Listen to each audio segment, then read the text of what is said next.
బాలకాండము 75వ సర్గము. కామధేను కల్పించిన సేనచే విశ్వామిత్రుని సేన నాశనమగుట.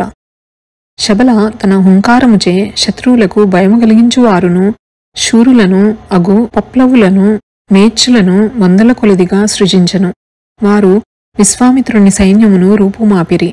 అది చూచి విశ్వామిత్రుడు క్రోధముచే నెర్రబడిన కన్నులు గలవాడై ఘోరములగు బాణములతో ఆ సేనను నేలగూల్చెను.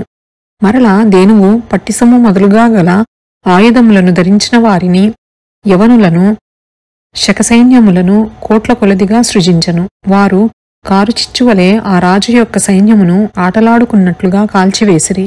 విశ్వామిత్రుడు క్రూరములగు నస్త్రములతో ఆ యవనులను శకులను నిశ్శేషముగా చంపివేశెను.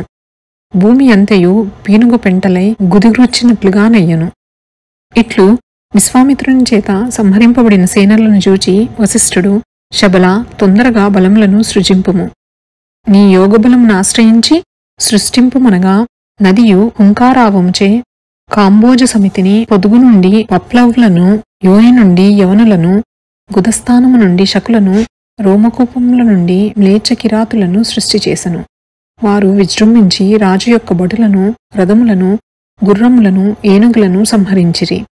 సేనలు సమూలముగా వశిష్ఠుని చేత చచ్చుట చూచి రాజు యొక్క కుమారులు 100 శూలములను, పరశువులను, ధనుస్సులను, శస్త్రములను దాల్చి ఒక్క మారుగా మునీంద్రుని మీదకు రాగా వశిష్ఠుడు ఒక్క హుంకారముతో వారిని ఒక్క క్షణములో బూడిద చేసెను. ఈ ప్రకారముగా 100 కుమారులను చచ్చుటయు సేననంతయును సమూలముగా నశించుటయు చూచి విశ్వామిత్రుడు కృంగిపోయి సిగ్గుతో కుంచుకుపోయి చెడిపోయి తిని ఈ మునిని జయించుటెట్లు అని దీనుడై ఆందోళన చెందుచు నిట్టూర్పులు విడిచుచు విషాదముతో నేలపై వ్రాలెను. వేగము లేని సముద్రము వలెను, కోరలు తీసిన సర్పము వలెను, పూర్ణముగా గ్రహింపబడిన సూర్యుని వలెను, రెక్కలు తెగిన పక్షి వలెను గర్వహీనుడై ఏ ప్రకారముగా నేనే మునిని జయింపగలనని తలంచిన వాడై మిగిలిన తన కుమారుని రాజుగా పట్టము గట్టి విశ్వామిత్రుడు హిమవత్ పర్వతమునకు జని శివుని గూర్చి తపస్సు చేసెను. పార్వతీపతి దర్శనమిచ్చి, రాజేంద్ర, ఏమి కావలనో కోరుకునుము, ఇచ్చేదనగా చేతులు జోడించి నుదుట చేర్చి రొక్కి, ఆ రాజు భక్తులను రక్షించువాడా, కష్టములను బాపువాడా, ఉమారమణ, దైత్య సంహరణ, నాపై అనంతమైన దయను చూపుము, నా ఎడ దయగలవాడవేని సాంగోపాంగముగా ధనుర్వేదమును రహస్యయుక్తముగా నాకు ఉపదేశింపుము అని విశ్వామిత్రుడు ప్రార్థింపగా అట్లే ఇచ్చితినని శంకరుడు వెళ్లగానే అస్త్రముల యొక్క సమూహమంతయును నతనికి వశమయ్యను. సంతుష్టుడై అస్త్ర సమృద్ధిచే నుప్పొంగినవాడై మునీశ్వరుడింక నశించునని పున్నమి నాటి సముద్రం వలె పొంగిపోవుచు వశిష్ఠ మునీంద్రుని ఆశ్రమ సమీపమున కేగెను.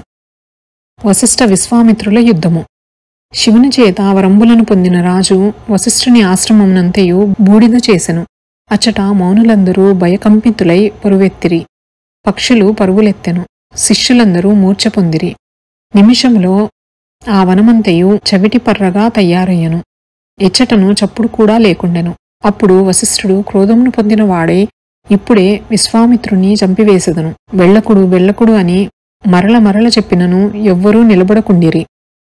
ఇట్లు అందరూ పరువు పెట్టుచుండగా కన్నులెర్రబడగా కనుబొమ్మలు ముడివడుచుండగా వశిష్ఠుడు రాజుతో నిట్లనెను, నిన్ను నేనాపలేననుకొనుచున్నావు కాబోలు.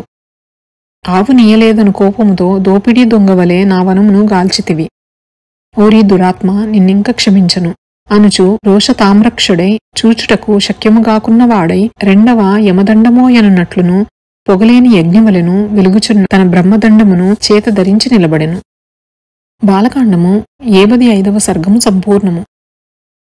శ్రీరామచంద్ర ప్రసాద సిద్ధిరస్తు.